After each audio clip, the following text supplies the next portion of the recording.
I've heard about dream yoga for a while, though I never really looked into it much. I think if you're into lucid dreaming, you've probably heard of dream yoga if you've been into it for a while. It's kind of like, and all the definitions, I couldn't find a solid definition for what dream yoga was, but I was thinking about it more because I came across this kind of course on dreamviews.com by this guy named Siverson, which was about dream yoga. And he kind of made a whole course on this, and Siverson was really well known on Dreamviews. I think he probably still is for making really good like dream control courses. He was a really good lucid dreamer, been doing it for decades. And I started reading about his dream yoga shit, and it interested me because there were a lot of very intriguing things in there, bro. Things like being able to suppress your thoughts and being able to do a wake initiated lucid dream, so enter straight into a lucid dream like anytime you want, and being able to have a lucid daydream, which was like a low level lucid dream in real life, and being able to do all this crazy shit. And why you're able to train all these like skills and do all this kind of weird shit after learning dream yoga and getting good at it, which does take a long time to master, but you can kind of work on the basic skills first. The reason is because from what I gather, people who get really good at dream yoga, their end goal is to be aware when they die, bro. Like that's their fucking end goal, is literally be aware when they're entering death.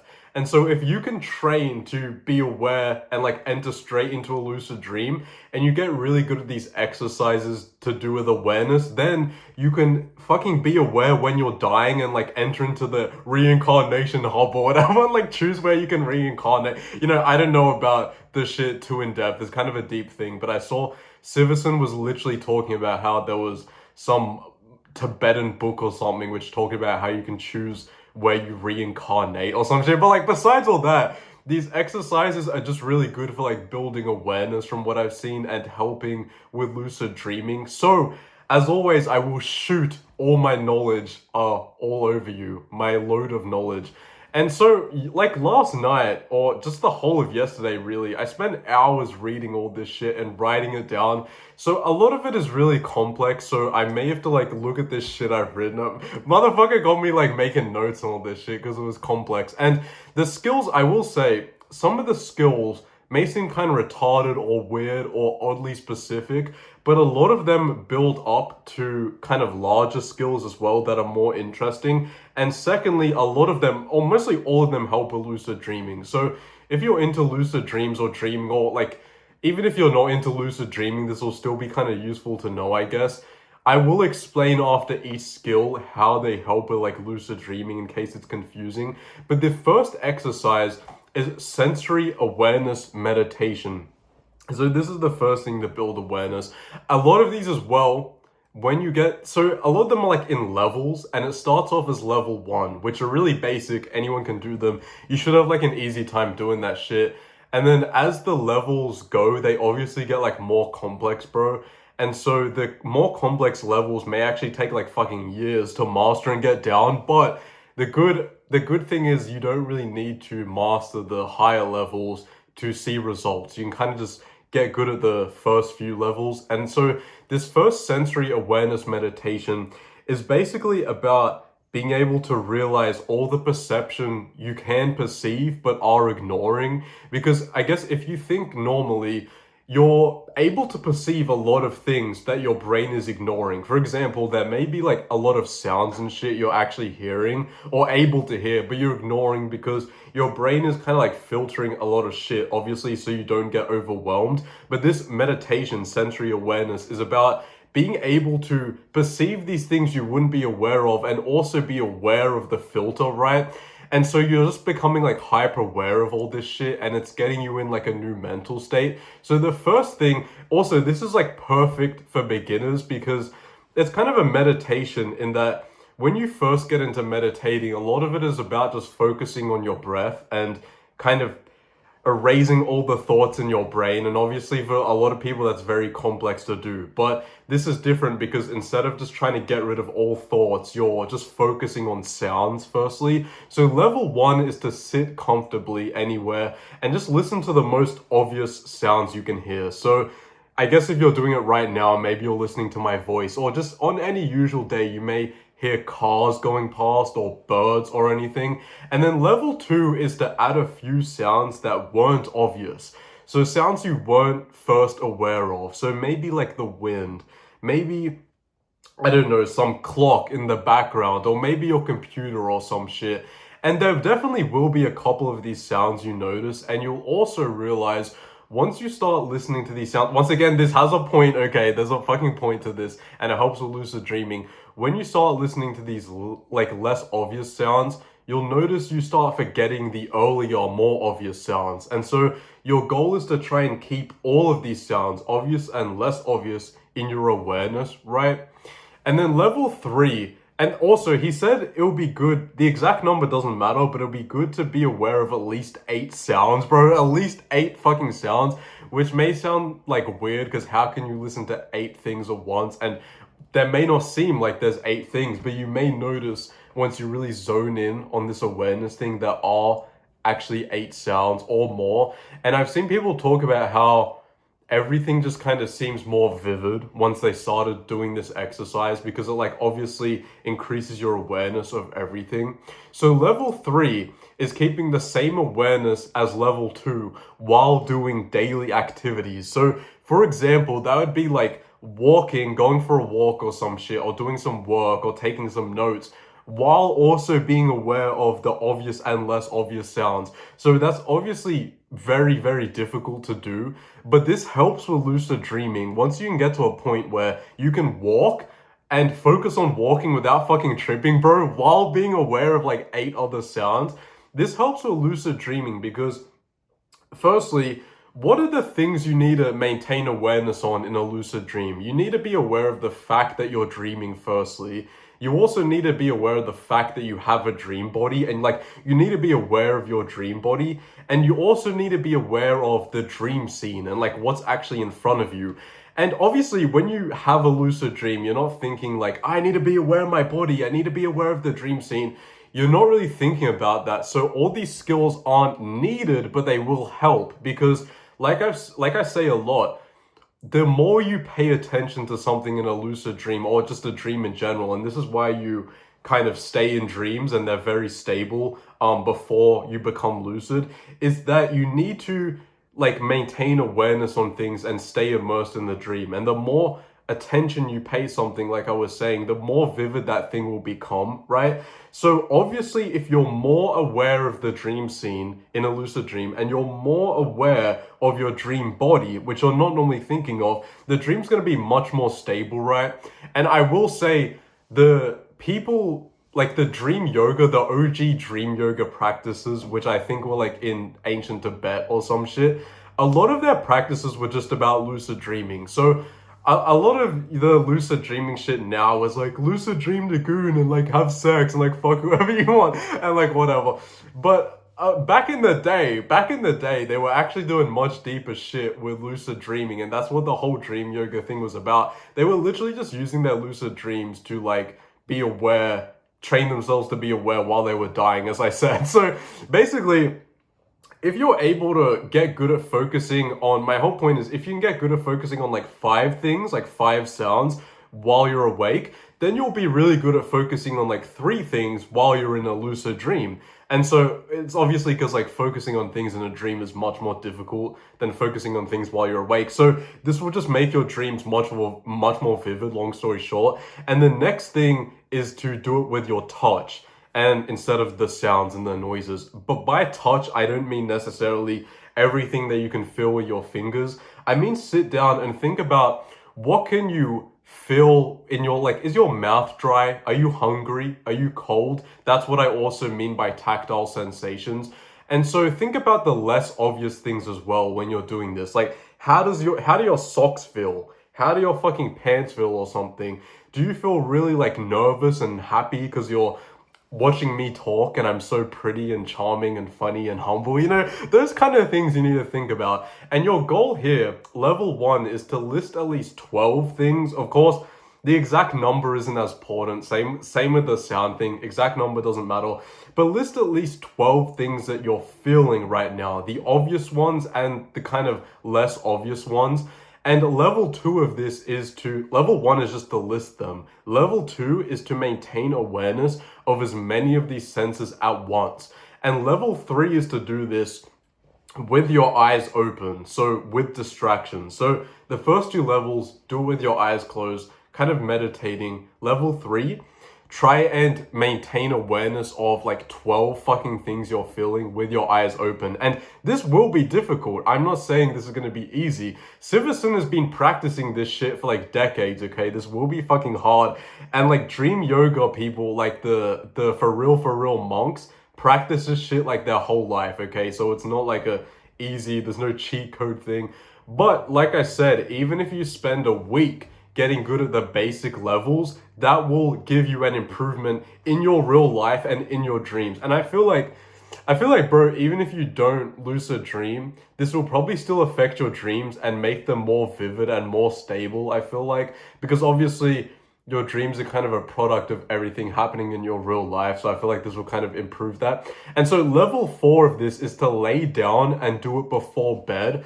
And think about each part of your body. So your arm, your hand, your leg, and you want to become hyper aware of how this shit feels. So before, when you were feeling your dry mouth, or you were hungry, or you were cold, now you want to lay down before bed and think about what your hand is perceiving.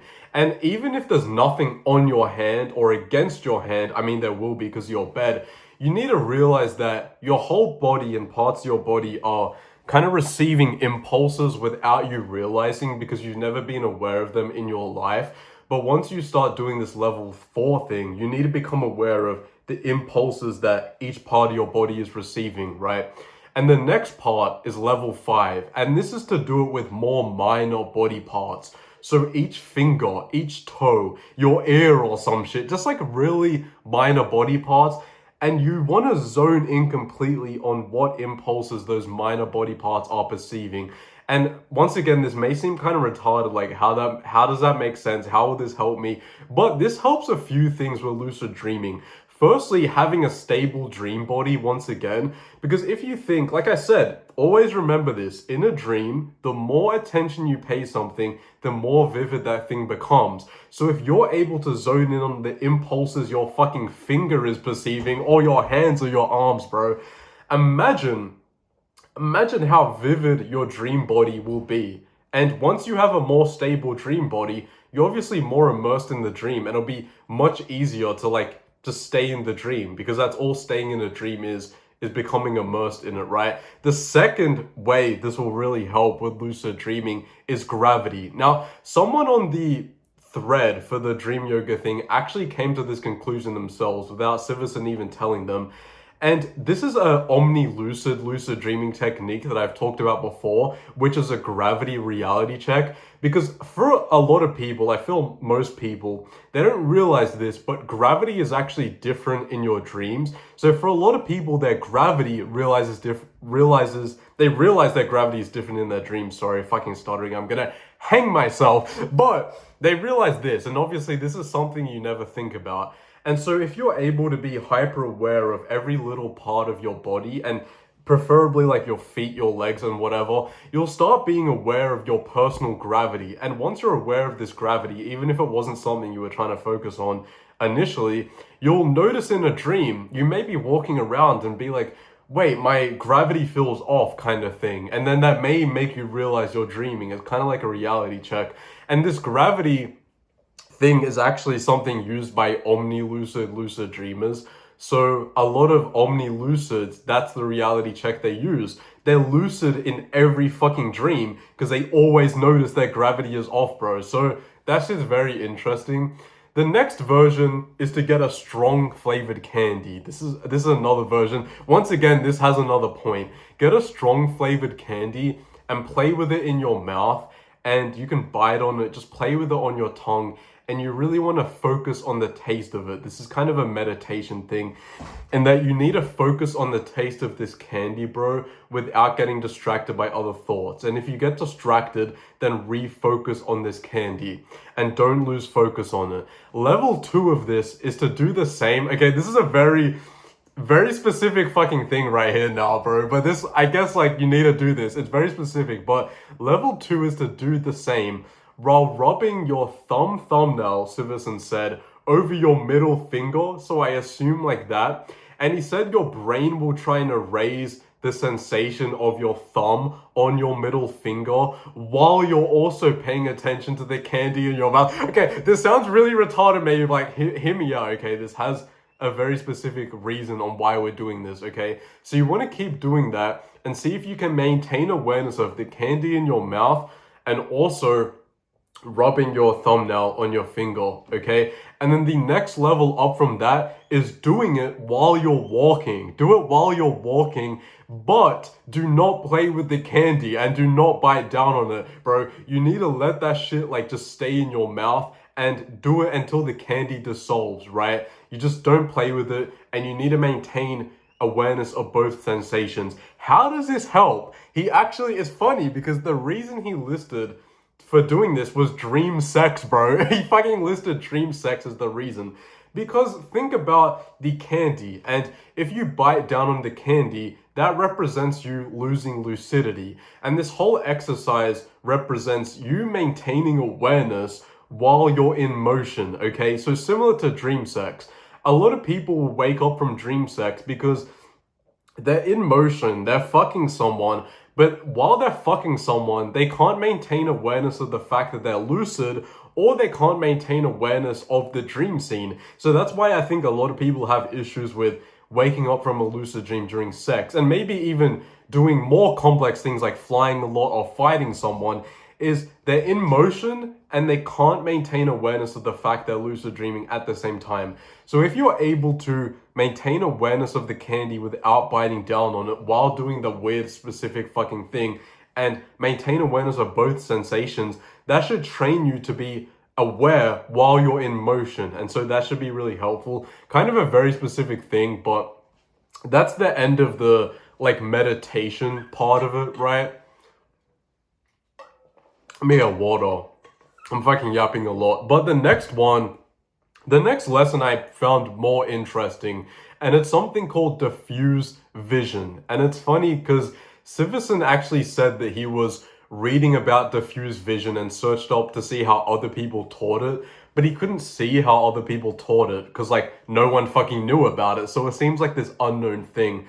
And level 1 of diffuse vision is to look straight ahead, like look at me talking, but you can't focus on me. And to do this, and he calls this binocular vision, because obviously when you look at something in front of you, your eyes like focus on it, right? You're not zoned out, but you need to look kind of to the things, or you need to be aware of what's on the side of your vision without actually moving your eyes to the side. So now for me, to the side of my face is my bed on that side and like my wall on that side. So if I look like straight ahead, I need to be aware of my bed and my wall without kind of moving my eyes to look to the side. So right now I'm aware of my bed and my wall. I probably look so fucking retarded doing that.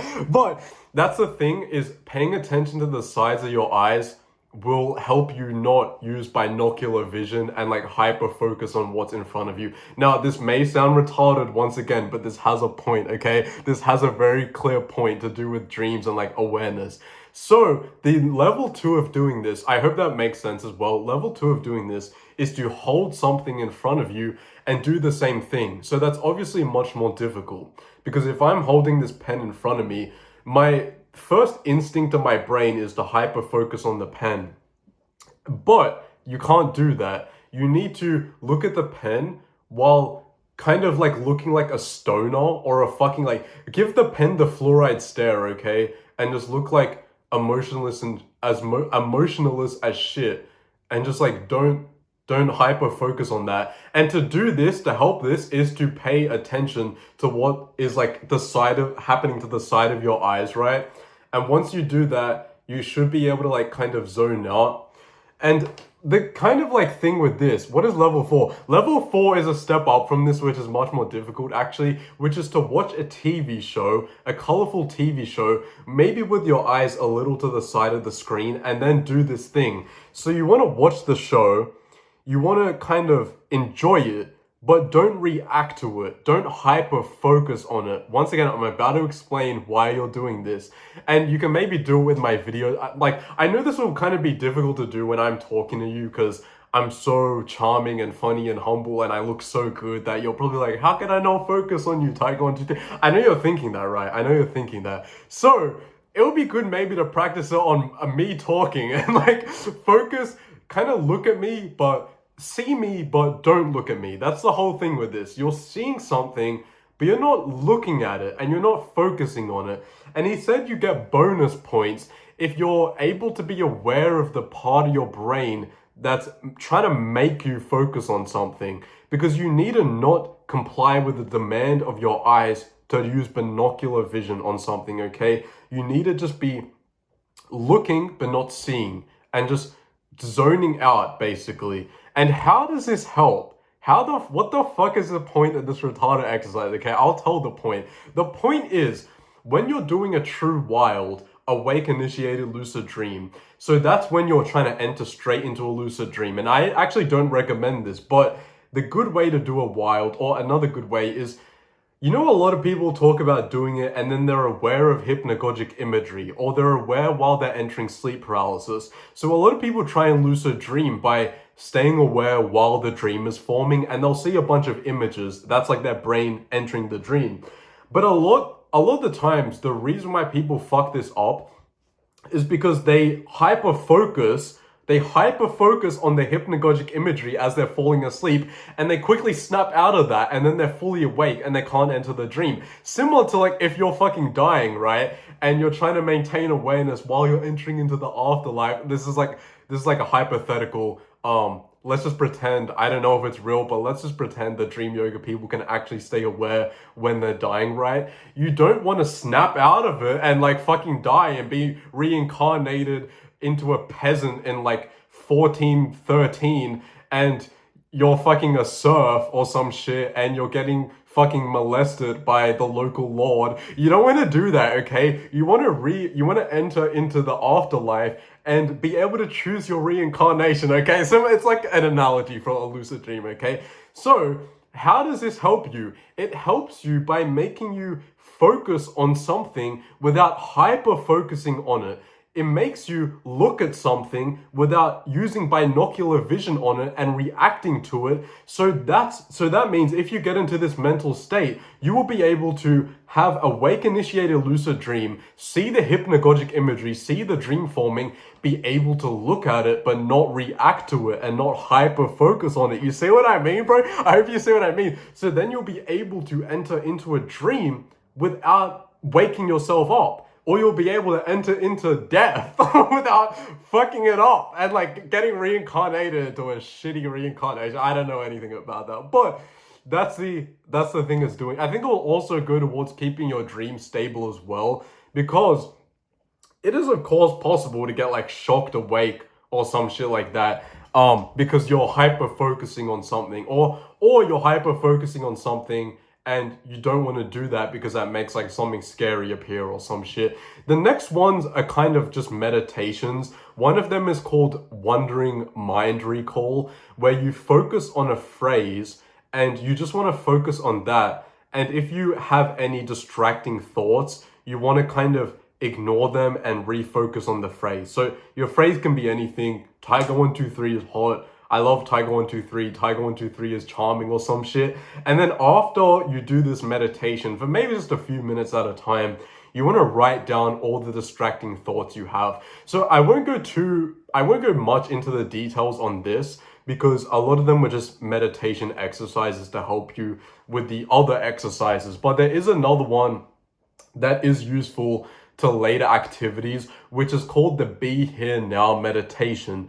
And this is basically, you're allowed to let your thoughts flow. You're letting your thoughts flow only if they relate to the current moment. So in a way, you're meditating, but it's not too difficult because you're allowed to think things if they relate to now. For example, if you start doing this meditation now, you could be like, Tiger 123 is talking to me. Tiger 123 is wearing a black hoodie. Tiger 123 is talking about what Tiger 123 is talking about. So that's a good thought. Now, a bad thing would be if you were like, I want to spawn Tiger 123 in my dream, and like, I'm not gonna talk about what you want to do, okay? I know what you want to do. I know what you want to do.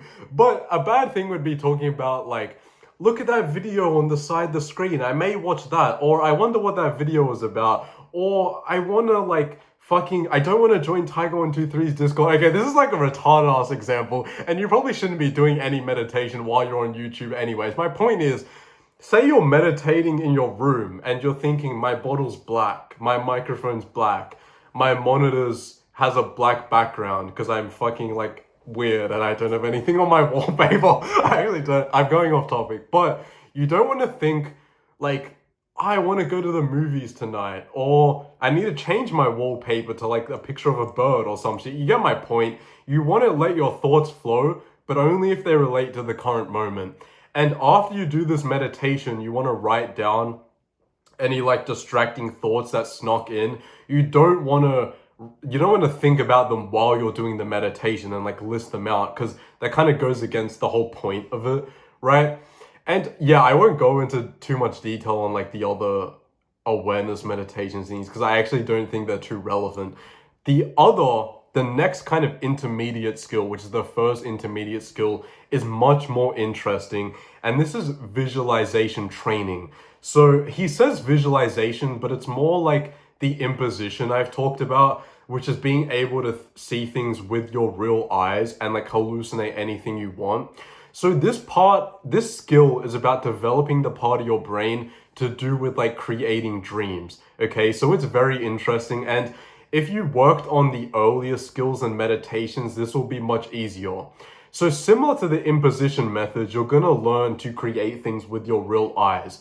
And the first level of this is to close your eyes and just pay attention to the color and the static. Now, Siverson actually recommended you just do level 1 for a couple nights. So level 1 is simple. You want to pay attention to the colors, and you may notice after a couple of nights, like one color appears more. Maybe it's blue, maybe it's red. This is good because you can work with that. And there will be colors, okay? And this will be good to do like before bed because it's dark in your room. And when it's pitch black, it's easier to see the static and colors. If you don't see them, trust me, you're just not looking good enough, okay? And level 2 is to try and cause one color to be like more clear. You may, as I said, already notice that you had one color that was like clearer, bro. Maybe it was blue or some shit. And you can use like mental tricks to help speed this along, bro. So if you, for example, notice blue a lot, you can think of an ocean. If you notice red a lot, maybe think of like a wine glass or some shit. And these mental tricks will kind of help your brain create more of that color on like the canvas behind your eyes. And so the color should increase after that. And so if you're able to even do that, level 1 and level 2, that's actually really good progress, although it may seem like kind of not much is happening there. Level 3 is to increase the amount of 2 or more colors and then switch between them. So that's a similar thing. You need to think, you can maybe use mental tricks to help 2 or more colors appear and switch between them. I will say on this exercise and like all the other exercises, if you want to get good at them, you will have to do like personal experimentation, bro. You will have to like try and do it yourself and like see what works for you. Me or Siverson, we can't really, okay, I'm not gonna act like I'm good at this shit. I ain't even gonna act like I'm like good at any of this, but I'm just the messenger, okay? I'm just the messenger. You do need to do it personal experimentation. So we can't tell you everything specifically you need to do because everyone's brain is different, right? Level 4 is to visualize a color and make the whole visual field that one color, okay? So the whole blackness behind your eyelids, make all that just one color. And then level 5 is to do simple shapes. So maybe a circle, a cross, a triangle. Once again, you can use mental tricks to help this along. If you want to see a circle behind your eyelids, maybe think of a clock. If you want to see a cross, think of like, I don't know, the Christian symbol or some shit. If you want to see a triangle, think of, I don't fucking know. What's a triangle? I don't know I don't know what shape it, like, what kind of thing is a triangle shape? I don't fucking know. Level 6 is to make the shape any color you want. And basically after level 6, you can just make up more steps on there. I saw actually someone kind of dismissed this exercise in the thread on Dreamviews. Someone dismissed it, but they tried it and they said within a week their visualization got really good. And this wasn't just because they were able to see like shapes and colors and shit. They literally said their mind's eye visualization got better from doing these exercises, which is really good, obviously, and like good for me because you know me, I'm really into like improving my visualization and shit. I didn't drink water. Sorry, fuck me. Oh my god, my throat is sore. Holy shit. But, you know, I like yapping to you, so I'm just gonna keep talking because I like talking and I'm a fucking yapper, okay? The next one, this is an important skill, is tactile sensations. And this is kind of like being able to replicate tactile sensations, I guess. So it's another form of the imposition thing. Level 1 is to feel your fingers without touching them. So I don't know if that makes sense. Basically, it's similar to the thing I mentioned before. You need to feel the sensation your fingers are feeling without touching them, if that makes sense. And then level 2 is to slowly open and close your hand. So you kind of feel what it's like to open and close your hand. And then after that, you want to stop doing it and then recreate that feeling in your mind. So you want to alternate between that as well.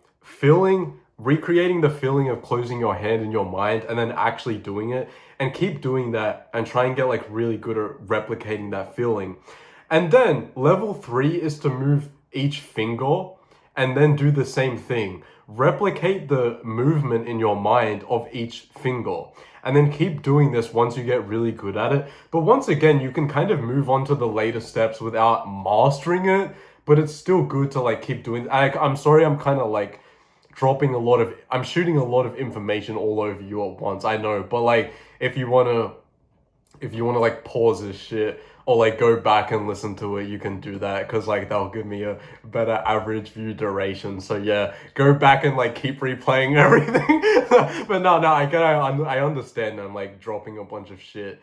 But the next thing is to do the same but with your whole arm and your whole hand. So move your hand around, move your arm around, and you want to try and replicate this feeling. Once again, I'm saying this shit in like 10 minutes, but this will probably take weeks if you want to like get good at this. And so the next one is creating motion. Now, okay, I will have to read this actually because it was very specific. This was very fucking specific. So this is basically the creating motion is getting you to be aware of like the impulses each part of your body is perceiving and like getting really good at that. So level 1, what is level 1? Oh no, level 1 is just that. Like level 1 is basically the past steps I talked about. So you get good at the past steps and that's level 1 of this done. Level 2, I will read, is to sit or lay down. Focus your attention on your forehead until you can feel the skin, kind of like around your hairline. What I mean by that is literally until you can feel what your forehead is like perceiving. Of course, you're not normally like ever aware of that as any time you're not aware of that. But you need to feel what it's perceiving.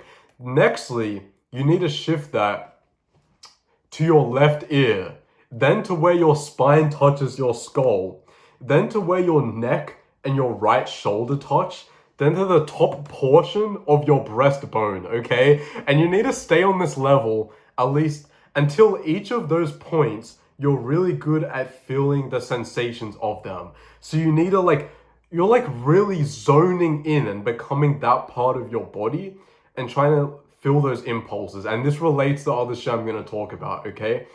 And what's the next one? Fuck me. This thing is like really specific. Okay, level 3 is to repeat this, but you want to cycle between these parts of your body as if you have a cursor.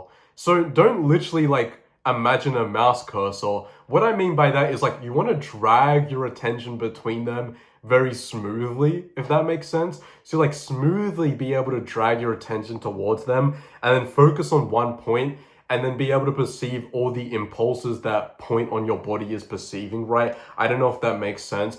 And then level 4 is to repeat this and keep dragging your attention with that imaginary cursor. And then once you've got into the last point, you want to quickly jump back to your forehead, and then you can add another point. I think he said maybe add another point on like your belly button or some shit, or like below your kind of breastbone or whatever. And after you've gotten good at this, so probably focus a long time on this step. After you've got good at level 5 or level 4, I think that was. There's a lot of fucking levels, bro. It's the whole ass iceberg. After you've got good at level 4, level 5 is to gently sway in the direction that you're like dragging your attention, right? So if you're dragging your attention to your forehead, kind of sway in that direction. If you're dragging it to your ear, sway in that direction. And then get really good at this and timing your swayings with the dragging of the imaginary cursor towards the attention point, right? Then the next level up from that is to stop swaying and try and recreate the swaying. So that's why we did the last step, right? Of like trying to recreate the feelings of moving your hands or your fingers. It was because of the next fucking skill, okay? Which is now you need to stay still, drag your attention, then recreate the swaying in your mind, bro, without actually like swaying. And that's the next fucking skill, okay? So that's like, fucking hell, that was a whole complex thing. There was a lot of other things about energy as well, which I won't go into because I'm not sure that's too relevant. But of course, if you want to read all this shit, bro, I'll fucking send you all the links to it. Now, an advanced skill is suppressing emerging thoughts. And he said this was maybe the most complex of the skills to learn. But he said at the same time, for this to be useful, you only really need to master like the first level. And to do this, you need to sit and watch the second hand of a clock. So the hand of the clock that like moves second by second. And he says you want to count the number corresponding to like the ticking of the clock. So like 1, 2, 3. And he says you need to do this for 15 seconds.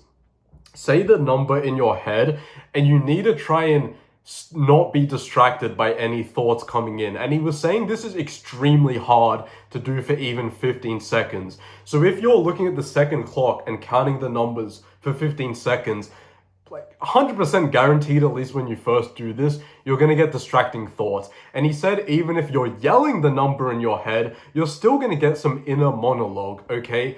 And he says you need to really pay attention to what's causing these thoughts because your goal is to stop them completely.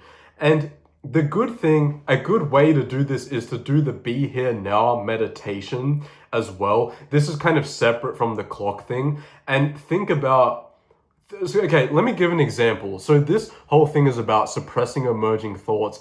And to do that, you need to be aware of how emerging thoughts happen. And you kind of want to stop the emerging thought before it reaches your inner monologue.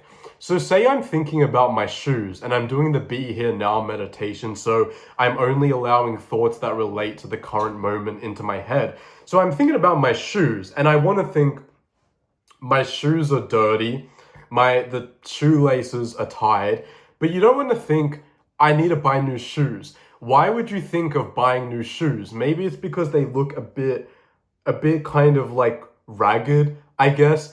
And when you think of like ragged shoes, maybe the thought of like being in a shoe shop or ordering a shoe online popped into your head. And so that's the little process you want to be really aware of, if that makes sense. And you want to get really, really good at realizing, why did a thought I didn't want to think pop into my head? And then and this happens in like fractions of seconds, right? You need to think, why do thoughts come into my head?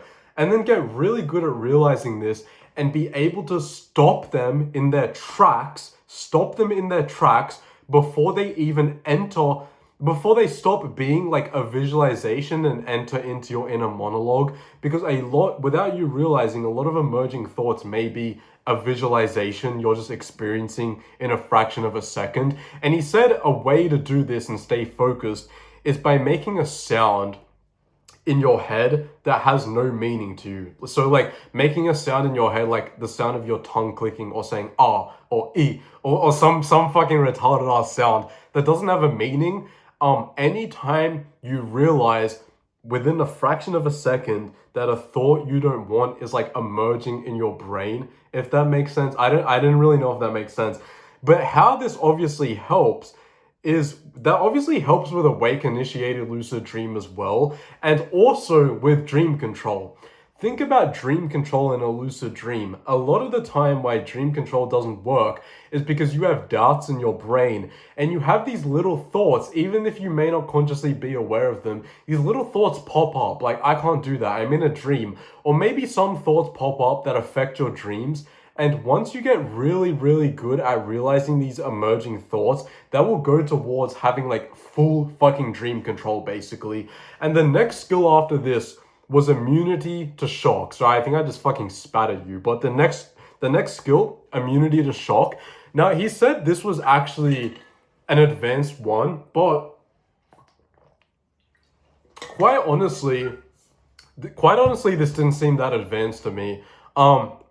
Because the whole thing with this skill was getting rid of your like flight or fight reaction and making sure when you experience something that like shocks you, you don't get a bunch of adrenaline or something and you don't really react to it. It's similar to the diffuse vision. And so this is very, very helpful. And he was saying people who do like MMA or fighting sports still or like already have this, obviously, because that kind of trains you not to be shocked about things. And his way of doing this was basically just have a warm shower and then turn on the cold water. And then when you're really cold, don't react to the cold water. And this will take weeks to like rewire your neurons or some shit. And he also said, try and listen to loud sounds that would shock you or like make you uncomfortable, but try not to react to it.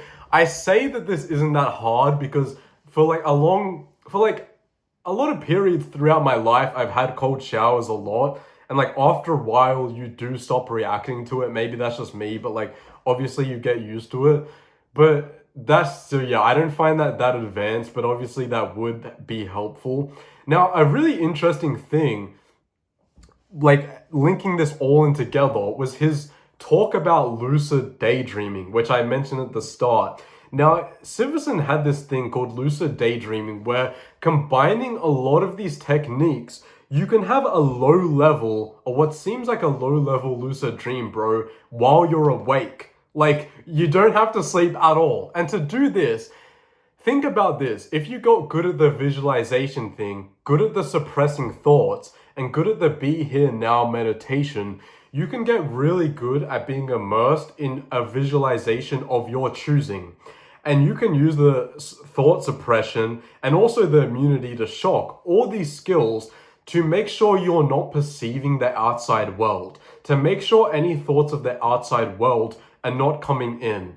And a lot of these meditative exercises as well will get you to like be really good at focusing. So once you do that, you can get into a really much more vivid visualization. And Siverson said it actually can get to the point where you're so good at this that dreamlike scenarios that you're not consciously controlling literally start appearing in this visualization. So it's like having a waking dream. And he said this state is really good at practicing dream control. Also, with the motion shit I talked about, remember when I was talking about motion and like replicating the feelings of your hands moving, your arm moving? All that can make you feel like you're flying or you're walking down a street while you're fully fucking awake, bro. So that was like one of the final goals of this shit as well, is lucid daydreaming. So I apologize if I've kind of fucking yapped a bunch of information and put a bunch onto you at once, but I thought this was interesting. I literally locked in yesterday for like 5 fucking hours, like I said, and was like reading a bunch of this shit and like taking notes. I find it interesting. The dream yoga thing is extremely interesting. Of course, this is like the wind above the fucking iceberg, bro. The wind above the iceberg, okay? Because dream yoga is a much deeper thing. I do have plans to read like the Tibetan Book of the Dead and all this shit, because that seems interesting to me.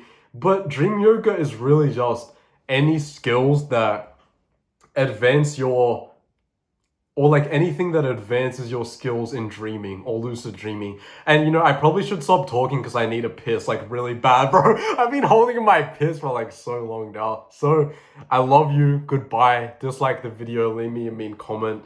Don't join the Discord. That's probably also, sorry if I've been moving around a lot. Like I really need a piss. So goodbye.